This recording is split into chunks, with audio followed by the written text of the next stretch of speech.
Hello and welcome back to my channel the rational economics class 12th macro economics का chapter foreign exchange rate, जो कि एक बहुत ही ज्यादा इंपॉर्टेंट चैप्टर है इंटरनेशनल मैक्रो इकोनॉमिक्स को समझने के लिए।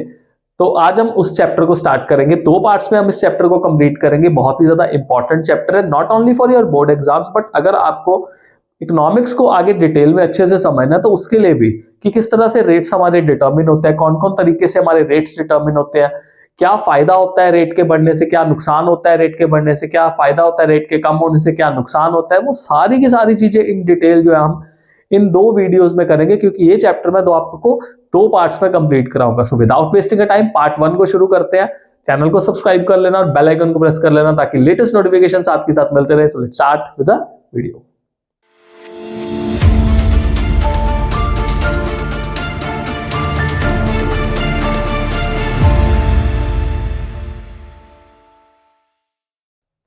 सो स्टूडेंट, सबसे पहले देखते हैं फॉरेन एक्सचेंज रेट का मतलब क्या है। देखो, the rate at which one currency is exchange with another currency is called foreign exchange rate. ऐसा रेट जिसपे एक करेंसी जब दूसरी करेंसी के साथ एक्सचेंज की जाती है उसको हम फॉरेन एक्सचेंज रेट का नाम देते हैं। फॉर एग्जाम्पल, अभी मैं जब वीडियो रिकॉर्ड कर रहा हूं तो इस टाइम पे जो $1 है वो है 89.83 रुपए का। अगर मेरे को मार्केट में $1 खरीदने जाना है तो मेरे को वो 89.83 रुपए का मिलेगा। That is what foreign exchange rate is all about.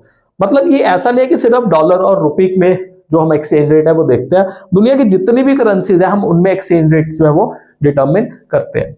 अब क्वेश्चन ये आता है कि यार ये $1 ये 89.83 रुपीज का कैसे हो गया? That is the question. अब फॉरेन एक्सचेंज रेट को डिटरमिन करने के लिए हमारे पास होते हैं दो मेथड्स। अब वो दो मेथड्स कौन कौन से हैं? जो हमारा सबसे पहला मेथड है वो है फ्लेक्सिबल और दूसरा है फिक्स्ड एक्सचेंज रेट मेथड।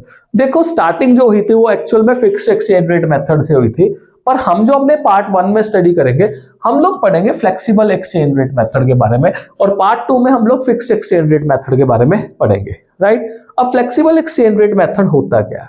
देखो, the rate which is determined bye market forces of demand and supply.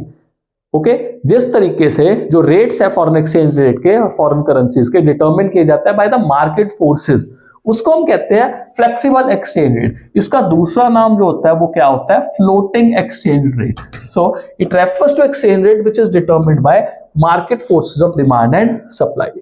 Okay, अब इसको समझने के लिए हमारे पास जो डिमांड एंड सप्लाई का डायग्राम है वो हमारे लिए यूजफुल है। आपको अगर याद हो तो आपने 11th स्टैंडर्ड में एक चैप्टर था माइक्रो इकोनॉमिक्स में, price determination under perfect competition. उस चैप्टर का बहुत ज्यादा यूज है इस पर्टिकुलर चैप्टर में। वो किस तरह से मैं आपको बताता हूं। So we have Y axis, point of origin, and we have X axis. On Y axis we have rate of exchange, right, and on x axis we have quantity supply and quantity demanded of any foreign currency, say US dollar. तो यहां पे हम quantity supply and quantity demanded किसका ले रहे हैं? US dollar. ये जो हमारी कर्व है ये क्या है? DD curve, this is demand curve. और ये हमारी जो कर्व है वो कौन सी कर्व है? SS curve, this is supply curve. अब जहां पे डिमांड और सप्लाई आपस में इंटरसेक्ट करती है उस पॉइंट को हम लोग क्या कहते थे? इक्विलिब्रियम पॉइंट कहते थे। ओके, अब अगर मैं यहां पे परपेंडिकुलर्स ड्रॉ करूं तो यहां पे मेरे पास इक्विलिब्रियम रेट बन जाएगा OR, और जो इक्विलिब्रियम क्वांटिटी है वो क्या बन जाएगी? OQ बन जाएगी। अब ये चीज हम मान के चल रहे हैं कि जहां पे डिमांड और सप्लाई आपस में इंटरसेक्ट कर रही है वो इक्विलिब्रियम पॉइंट है, और at equilibrium, let's say at equilibrium हम लोग मान के चल रहे हैं कि $1 जो है वो कितने का है? 80 रुपए का है। So this is how the rates are determined by market forces of demand and supply. अब इसका अगर एक्सप्लेनेशन करना है तो वन बाय वन ध्यान से सुनो। In the given diagram quantity demanded and quantity supply of US dollar is on x axis. मतलब US डॉलर का डिमांड और सप्लाई कौन से एक्सिस पे है? एक्स एक्सिस पे है। और जो रेट ऑफ एक्सचेंज है वो कौन से एक्सिस पे है? वाई एक्सिस पे है। DD is the demand curve. Demand curve किसका? US डॉलर का। SS is the supply curve. Supply किसका? US डॉलर का। They both intersect each other at which point? E point. E point is called as the equilibrium point. अब अगर यहां से equilibrium से मैंने y एक्सिस और x एक्सिस पे ड्रॉ किया परपेंडिकुलर, तो मेरे पास जो OR है वो क्या बन जाएगा? Rate of exchange, equilibrium rate of exchange, and OQ बन जाएगा मेरे पास इक्विलिब्रियम क्वांटिटी। और हम मान के चल रहे हैं, हम यहाँ पे अज्यूम कर रहे हैं कि इक्विलिब्रियम रेट हमारा जो है वो $1 कितने का है, 80 का है। इसको हम बेस मान के चलेंगे। इससे बहुत सारे अगले कंसेप्ट जो हमारे निकलने वाले हैं। होपफुली आपको यहां तक जो है वो क्लियर हो गया। अब समझते हैं कि अगर मान लो सपोज रेट बढ़ता है या फिर रेट कम होता है तो उसका इंपैक्ट हमारे रेट पे क्या पड़ता है और उससे क्या क्या इंपैक्ट जो हमें देखने में मिलते हैं हमारे करेंसीज में। तो उसको यहां पे समझते हैं। सबसे पहले हम यहां पे केस नंबर 1 करेंगे। अब केस नंबर 1 में हम लोग मान के चल रहे हैं when rate of exchange rises. अगर रेट ऑफ एक्सचेंज क्या हो रहा है, राइज हो रहा है, तो लेट्स से यहाँ पे मैंने डी लिख दिया, एस लिख दिया, वही सारी चीज आ गई दोबारा से। ये हमारा बन गया पॉइंट ऑफ इक्विलिब्रियम, ये OR is the rate and OQ is the quantity and at equilibrium यहाँ पे मेंशन कर देना एट इक्विलिब्रियम $1 इक्वल्स टू ₹80। ये तो हमारा इनिशियल वाला था ना, राइट। अब उसके बाद हम क्या कर रहे हैं, अगर रेट ऑफ एक्सचेंज हमारा बढ़ रहा है, अब सिंपली समझो रेट ऑफ एक्सचेंज बढ़ गया तो बढ़ेगा तो R से ऊपर जाएगा। रेट ऑफ एक्सचेंज बढ़ के R से क्या चल गया, ऊपर चल गया। अब जब भी रेट ऑफ एक्सचेंज बढ़ता है when ROE increases from, diagram से लिंक करते रहो, OR टू OR1। जब रेट ऑफ एक्सचेंज OR से कहां तक पहुंच गया, OR1 तक पहुंच गया, यहां पे आके $1 कितने का हो जाएगा, 90 रुपए का हो जाएगा। अब यहां पे $1 कितने का हो गया, 90 रुपीज का हो गया।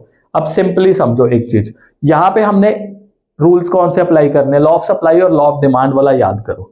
अगर मान लो किसी चीज का रेट जो है वो बढ़ जाए तो उसकी डिमांड क्या हो जाती है, कम हो जाती है, ओके। और अगर रेट जो है वो बड़ा हो तो उसकी सप्लाई भी क्या हो जाती है, बढ़ जाती है, ओके। अब सिंपली इस डायग्राम से लिंक करो, जैसे ही रेट जो है वो OR से OR1 पे पहुंचा, मतलब 80 रुपए से $1 का रेट कितना हो गया, 90 रुपए हो गया, तो भाई डिमांड उसकी कम हो जाएगी और सप्लाई उसकी क्या हो जाएगी, ज्यादा हो जाएगी। आप खुद टेक्निकली सोचो कि अगर पहले हमें $1 80 का मिल रहा था, अब सेम डॉलर हमें 90 रुपीज का मिल रहा है, तो हमें वो 10 रुपए महंगा पड़ रहा है, जिसकी वजह से डिमांड क्या होगी, हमारी कम होगी। फाइन, यहां तक क्लियर हुआ। पर on the other side foreigners के पर्सपेक्टिव से समझो कि पहले अगर वो इंडिया में $1 लेके आते थे, उनको कितने रुपए का सामान मिलता था, 80 रुपए का सामान मिलता था। अब वही फॉरेनर $1 अगर इंडिया में दोबारा लेके आएंगे, अब उनको कितने का सामान मिलेगा, 90 रुपए का सामान मिलेगा। तो उनका यहाँ पे फायदा हुआ है, नहीं हुआ। और जहां पे उनका फायदा हो रहा है, उनको चीज जो है वहां पे इंडिया में अब सस्ती मिलनी शुरू होगी due to the rise in the exchange rate, तो वो ज्यादा सप्लाई करेंगे $, का, तो यहां पे सप्लाई क्या हो जाएगा, ज्यादा हो जाएगा। पर हमें इकोनॉमी में क्या मेंटेन करना होता है, हमें मेंटेन करना होता है इक्विलिब्रियम। यहां पे डिमांड और सप्लाई का क्या हो गया, मिसमैच हो गया। अब इससे क्या होगा, क्या इंपैक्ट होगा, उसको समझो। जब रेट ऑफ एक्सचेंज बढ़ा, इससे कौन सी सिचुएशन क्रिएट होगी, ये सिचुएशन क्रिएट होगी हमारे पास एक्सेस सप्लाई की। कौन सी सिचुएशन क्रिएट होगी हमारे पास, एक्सेस सप्लाई का सिचुएशन क्रिएट होगा, पर डिमांड तो कम है। अब इससे क्या इंपैक्ट होगा, excess supply and less demand. ध्यान से सुनो, excess supply and less demand will create downward pressure on the prices. अब खुद समझो एक चीज कि यार मेरे पास मान लो सपोज 5 पेन बेचने के लिए पड़े हुए हैं, कितने, 5 पेन मेरे पास सेल करने के लिए पड़े हैं, सप्लाई करने के लिए रेडी हूं, पर डिमांड सिर्फ एक का ही है, तो मेरे पास अनसोल्ड कितना रहेगा, 4 पेन रह जाएगा। मेरे को पेन बेचने हैं, मेरे को नहीं तो लॉस होगा, तो मेरे को क्या करना पड़ेगा, रेट को कम करना पड़ेगा। अब डॉलर का सप्लाई ज्यादा है, डिमांड कम है, तो ultimately this is the situation of excess supply. है नहीं पूछ उसकी डॉलर की, तो उसकी वजह से क्या होगा, जो मार्केट में इनविजिबल फोर्सेज है डिमांड एंड सप्लाई की, ये वर्क करेंगे, रेट ऑफ एक्सचेंज को फॉल करेंगे, एंड देन दोबारा से रेट कहां पे आ जाएगा, इक्विलिब्रियम पॉइंट पे आ जाएगा। This is how the market forces और डिमांड एंड सप्लाई वर्क्स। यहां पे हमने केस नंबर 1 समझा, जिसमें रेट ऑफ एक्सचेंज क्या हो गया, बढ़ गया। अब एक बहुत ही ज्यादा इंपॉर्टेंट पॉइंट इसमें समझो, वो क्या है, पहले $1 कितने का था, 80 का, अब $1 कितने का हो गया, 90 का। अब इसका मतलब पता क्या है कि हमारा रुपी जो है, हमारा रुपी क्या कर गया, डेप्रिशिएट कर गया। क्या किया हमारा रुपी, डेप्रिशिएट किया है। और अगर मैं डॉलर की बात करूं, डॉलर क्या कर गया है, एप्रिशिएट कर गया। मोस्ट ऑफ द स्टूडेंट्स ना कई बार क्या गलती कर देते हैं कि यार रुपी एक डॉलर जो था वो 80 का था, अब $1 90 का हो गया, तो ये डेप्रिशिएट कैसे है, ये तो बढ़ गया वैल्यू। बट नो, आप परचेजिंग पावर के बेसिस से समझो इसको, कि पहले 80 रुपए देने पड़ते थे $1 को खरीदने के लिए, अब 90 रुपए देने पड़ रहे हैं $1 को खरीदने के लिए, तो हमारा वैल्यू क्या हुआ है, कम हुआ है, नहीं हुआ। तो उसको समझो कि ये डेप्रिसिएशन हुआ। This is your first point, जहां पे रेट ऑफ एक्सचेंज क्या हो रहा है, बढ़ रहा है। चलो अब नेक्स्ट वन करते हैं, इसी के साथ रिलेटेड केस, मैं इसको इरेज कर रहा हूं। Case number 2, when ROE falls. अगर मान लो रेट ऑफ एक्सचेंज क्या हो जाता है, फॉल हो जाता है, तो पहले बेसिक्स मार्क कर लें फिर से। ये हमारे पास डिमांड कर्व है, ये हमारे पास सप्लाई कर्व है। जिस पॉइंट पे दोनों इंटरसेक्ट कर रहे हैं उसको हम इक्विलिब्रियम पॉइंट कहेंगे। तो एट इक्विलिब्रियम हम लोगों ने पढ़ा था बेसिक में, $1 कितने का है, ₹80 का है। $1 कितने का है, 80 का है।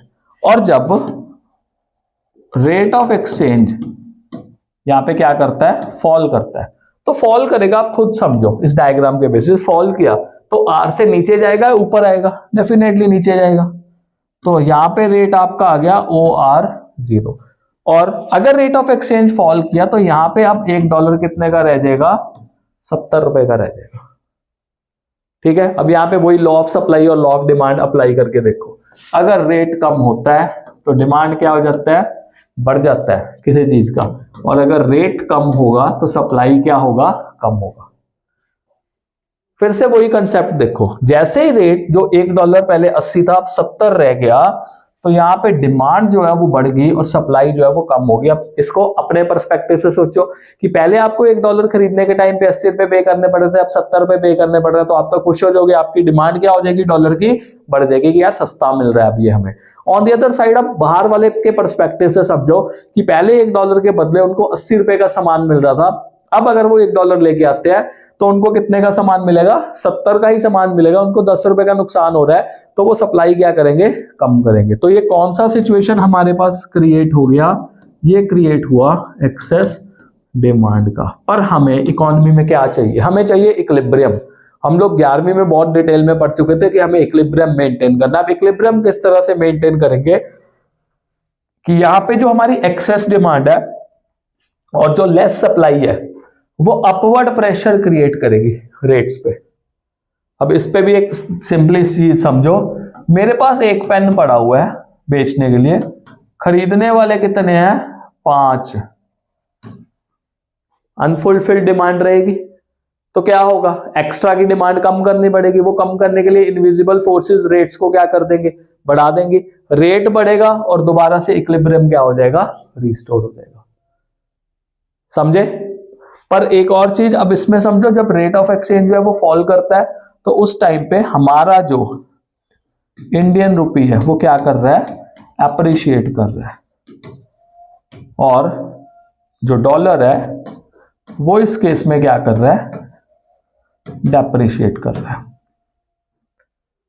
ओके, एप्रिशिएट कैसे, पहले हमें $1 खरीदने के लिए 80 रुपए देने पड़ते थे, अब वही सेम डॉलर खरीदने के लिए 70 रुपए, मतलब कम पैसा खर्च करना पड़ रहा है, इसलिए हमारा रुपी क्या कर गया, एप्रिशिएट कर गया। अगर हमारा रुपी एप्रिशिएट करेगा तो भाई दूसरा जो करेंसी होगा वो बाय डिफॉल्ट क्या कर जाएगा, डेप्रिसिएशन कर देगा। एक एप्रिशिएट करेगा तो दूसरा क्या करेगा, डेप्रिशिएट करेगा। यहां तक आपको होपफुली क्लियर हो गया हो। अब इसको और डिटेल में समझते हैं। अगर मान लो सपोज हमारे पास डिमांड और सप्लाई चेंज होती है तो उससे रेट ऑफ एक्सचेंज पे क्या इंपैक्ट पड़ता है। तो पहले केस में हम लोग ने क्या करना है, impact of change in demand and supply, demand where supply को हम लोग क्या मान के चल रहे हैं, कांस्टेंट मान के चल रहे हैं। ओके, तो वही बेसिक तो हमने वही रखना है अपना, मैं दोबारा से मार्किंग नहीं करूंगा। तो DD SS, तो आपको पता है एक्स एक्सिस पे हमारे पास सप्लाई है, डिमांड होता है, and on Y axis we have rate of exchange. जिस पॉइंट पे दोनों आपस में इंटरसेक्ट कर रहे हैं उसको हम क्या कहेंगे, इक्विलिब्रियम का पॉइंट कहेंगे। ओके, यहाँ पे OR एंड OQ, तो यहाँ पे इक्विलिब्रियम पे you know that $1 equals to ₹80। बहुत इंपॉर्टेंट पॉइंट है, इसको चीज को समझना।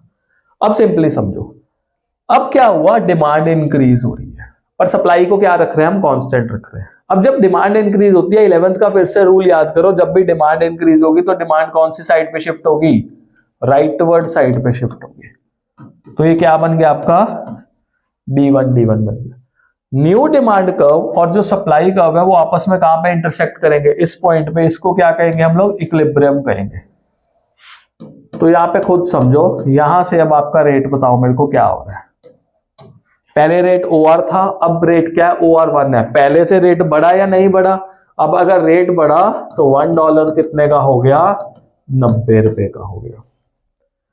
यहाँ पे हम सारा कुछ जो है ना, यहाँ पे ये जो डिमांड और सप्लाई है वो $US का देख रहे हैं यहाँ पे नीचे।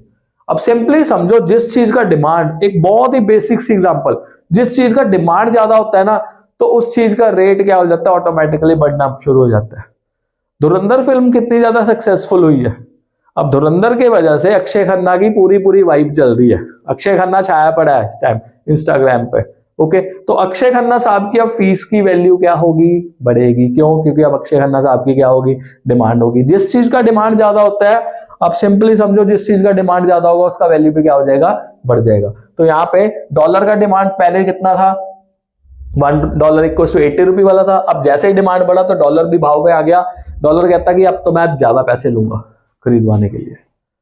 This is the first point, right. अब सिंपली मैंने आपको बताया था, पहले $1 80 का है, अब $1 90 का है। तो इससे हमारी करेंसी पे क्या इंपैक्ट हुआ, हमारी करेंसी डेप्रिशिएट हुई और जो डॉलर है वो क्या हुआ, एप्रिशिएट हुआ। सेकेंड वन, अब अगर मान लो डिमांड कम होगी, तो ये वाली मार्किंग्स कर लेते हैं पहले। यहाँ पे Y एक्सिस, यहाँ पे X एक्सिस, क्यों, ये डॉलर है हमारे पास, quantity demanded and quantity supply. Equilibrium पे जो $1 है, पहले कितना था, 80 को हम लोग क्या मान रहे हैं, बेस मान रहे हैं। तभी हमारी अगली कहानी जो है वो क्लियर होगी। अब डिमांड जो है वो कम हो रहा है, मेरे सप्लाई इज कांस्टेंट। तो डिमांड जैसे ही कम हुआ तो डिमांड कौन सी साइड पे शिफ्ट हो जाएगा, लेफ्ट साइड पे शिफ्ट हो जाएगा। अब सप्लाई तो कांस्टेंट है, नया डिमांड कर्व सप्लाई कर्व को कहां पे इंटरसेक्ट करेगा, इस पॉइंट पे, E0 पे। और इससे अब देखो रेट क्या हो रहा है, कम हो रहा है, क्वांटिटी भी क्या हो रही है, कम हो रही है। पहले $1 कितने का था, यहाँ पे 80 का मिल रहा था, पर जैसे ही डिमांड कम हुई डॉलर की, अब डॉलर की कोई वैल्यू नहीं है, डिमांड कम होगी उसकी, तो यहाँ पे डॉलर अपनी वैल्यू क्या करेगा, लूज करेगा। और अब $1 कितने का रह जाएगा, 70 रुपए का रह जाएगा। अब सिंपली समझो, अगर आपका डिमांड रहता है तो आपका भाव भी क्या रहता है, ज्यादा रहता है। IPL का एग्जाम्पल ले लो। ओके, पिछले साल कई प्लेयर्स का बहुत ज्यादा डिमांड था, तो उनको वैल्यू भी क्या मिल रहा था, ज्यादा। जैसे ही उनका डिमांड कम हो गया, फॉर्म में डिप आया, तो उनका वैल्यू भी क्या हो जाएगा, कम हो जाएगा। अगर मान लो डॉलर की डिमांड में कमी आ गई, तो डॉलर के रेट पे इंपैक्ट होगा, डॉलर का रेट क्या हो जाएगा, कम हो जाएगा। अब इस सिनेरियो में समझो, हमारी रुपी क्या कर रही है, एप्रिशिएट, हमारी रुपी अब स्ट्रांग हो रही है, तगड़ी हो रही है, और डॉलर क्या हो रहा है, डेप्रिशिएट हो रहा है। तो आप लिंक कर लेना उसको, मैंने आपको डिटेल में बता दिया था। ऑन दी अदर साइड, अगर मान लो सपोज, अब हम लोग क्या कहते हैं कि जब सप्लाई जो है वो चेंज हो रही है, मेरा डिमांड क्या रह रही है, कांस्टेंट रह रही है, तो उस टाइम पे रेट्स पे क्या इंपैक्ट बढ़ रहा है, लेट्स सी। तो यहाँ पे DD ये हो गया हमारे पास SS, यहाँ पे equilibrium, OR is the equilibrium rate, OQ is the equilibrium quantity. यहाँ पे अगर सप्लाई इंक्रीज हो रही है, तो सप्लाई जब इंक्रीज होती है कौन सी साइड पे शिफ्ट होगी, राइट साइड पे शिफ्ट होगी। वेरस डिमांड क्या हमारी कांस्टेंट है। अब नई सप्लाई कर्व और जो कांस्टेंट डिमांड कर्व है वो आपस में कहां पे इंटरसेक्ट करेगी, इस पॉइंट पे, जिसको हम E1 कहेंगे।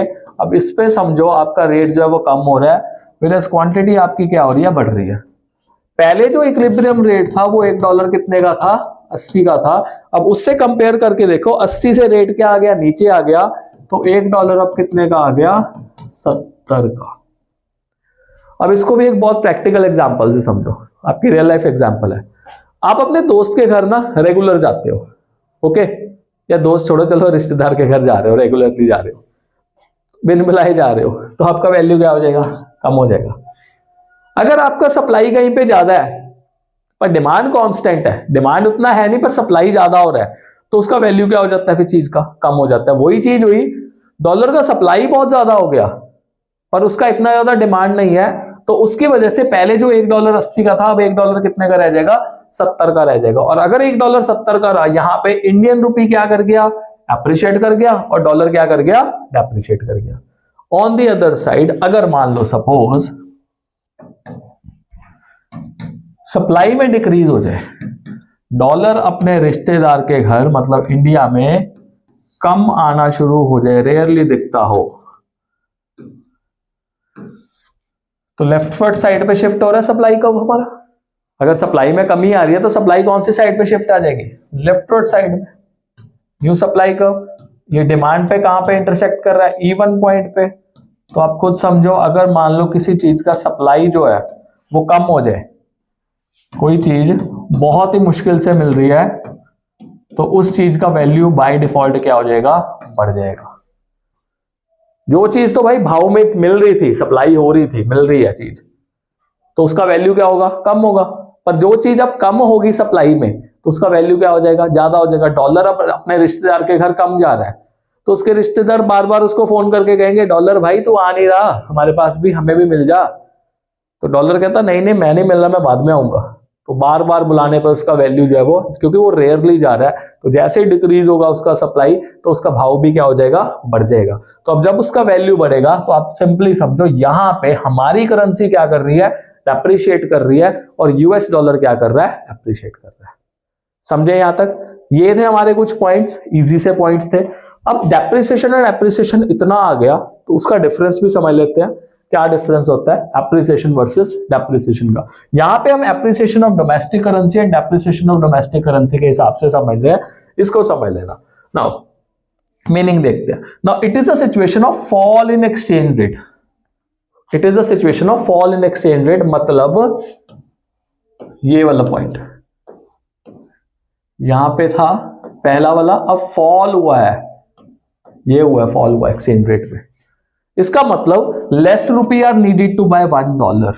अब हमें कम रुपया जो है वो पे करना पड़ेगा डॉलर को खरीदने के लिए। फॉर एग्जांपल पहले हमें 80 रुपए देने पड़ते थे $1 को खरीदने के लिए, अब हमें कितने देने पड़ेंगे, 70 रुपए देने पड़ेंगे। First point. उसके बाद इसके कॉजेस क्या है, इसको समझो।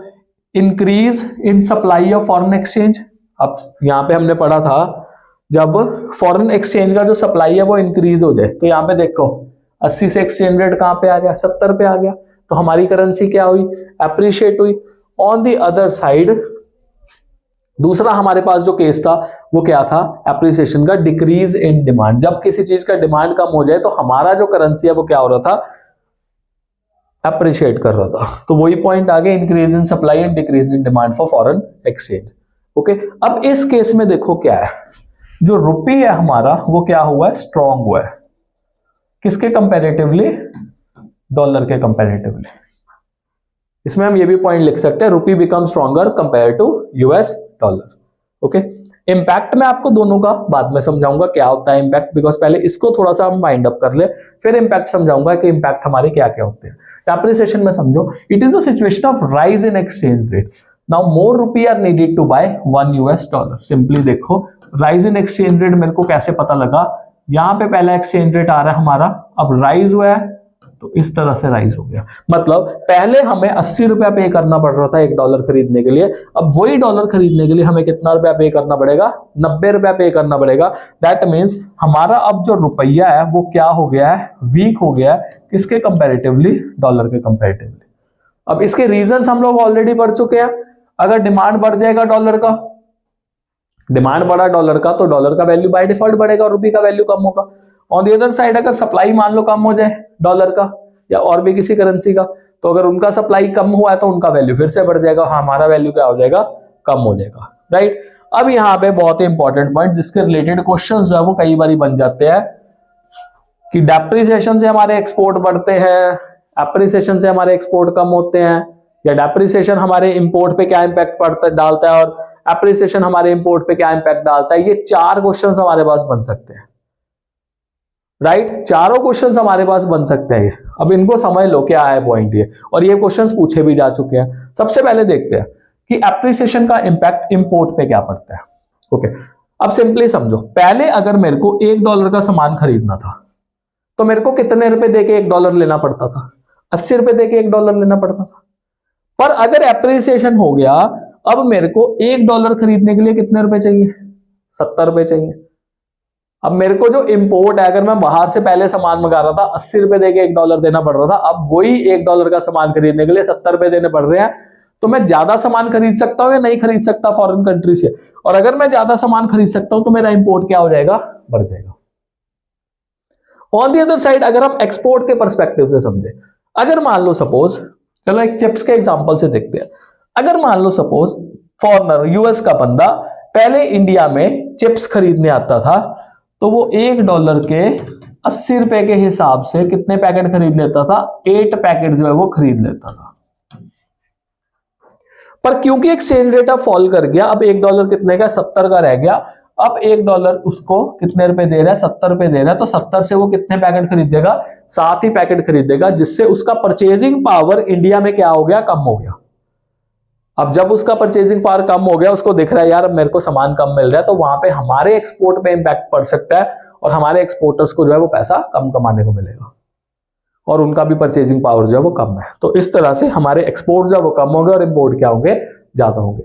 वेयरएज अगर हम देखें डेप्रिसिएशन ऑफ इंडियन करेंसी, यहां पे मैं आपको बता दूं, मेरे हिसाब से मेरे को लगता है क्योंकि इंडियन करेंसी रेगुलरली डेप्रिशिएट कर रही है, और अभी तो चलो आज का जो मैंने रेट बताया 89.83, हम 91 को भी क्रॉस कर चुके थे, तो हमारा जो रिकॉर्ड टूट रहा है डेप्रिसिएशन होने में, तो there can be a chance कि सीबीएसई जो है वो इस क्वेश्चन पे नजर बना के रखा हुआ है कि हाँ डेप्रिसिएशन हमारी करेंसी हो रही है। तो चांसेस हो सकता है ये क्वेश्चन बन सकता है कि अगर मान लो करंट अफेयर से उनको लिंक करना है, तो उसको ध्यान से समझना। डेप्रिसिएशन में क्या होगा? इंक्रीज इन एक्सपोर्ट, हमारे एक्सपोर्ट बढ़ जाएंगे। अब किस तरह से एक्सपोर्ट बढ़ेंगे? देखो, पहले अगर मान लो सपोज कोई भी फॉरेनर $1 लेके आता था, तो वो कितने रुपए का सामान खरीद सकता था? 80 रुपए का सामान। पर अगर अब $1 लेके आएगा, तो अब इंडिया से वो कितने का सामान खरीद सकता है? 90 रुपए का सामान खरीद सकता है। पहले सिर्फ 8 पैकेट चिप्स के खरीद सकता था, अब 9 पैकेट उसको लगेगा कि यार 1 पैकेट का फायदा हो रहा है और सामान खरीदो इंडिया से, तो हमारे एक्सपोर्टर भाइयों को क्या होगा? बेनिफिट मिल जाएगा। तो यहाँ पे हमारे एक्सपोर्ट्स क्या हो जाएंगे? इंक्रीज हो जाएंगे। ऑन दी अदर साइड, अगर मान लो हम इंपोर्टर पर्सपेक्टिव से सोचे, अगर मेरे को बाहर से कोई सामान खरीदना है, तो उसके पर्सपेक्टिव से समझो, पहले अब $1 का अगर सामान खरीदते थे तो जेब से कितने रुपए निकलते थे? 90 रुपए निकलते थे। 90 रुपए 80 रुपए निकलते थे। 80 रुपए देके हम $1 का सामान खरीद लेते थे। पर अभी हम मान लो due to the depreciation of domestic currency हमें $1 का सामान खरीदना, तो जेब से अब कितना रुपया पे करना पड़ेगा? अब हमें पे करने पड़ेंगे 90 रुपए। 90 पे करेंगे तब जाके हमें क्या मिलेगा? पैसा मिलेगा, सामान मिलेगा। तो उससे हमारे जो इंपोर्ट है उस पर इंपैक्ट पड़ेगा नेगेटिव, इंपोर्ट हमारे क्या होंगे? कम होंगे। So this is how depreciation and appreciation work. ये हमारा पार्ट 1 का एंडिंग था। होपफुली आपको क्लियर हो गया हो। अगर कोई डाउट हो तो कमेंट सेक्शन ओपन है, आप कोई भी कमेंट सेक्शन में कमेंट करके मेरे से कोई भी जो क्वेरी है आपकी आप पूछ सकते हो। सो नेक्स्ट वीडियो में मिलेंगे जिसमें हम फिक्स एक्सचेंज रेट और साथ साथ देखेंगे एक hybrid version that is manage floating exchange rate. Till then, bye bye and stay blessed all.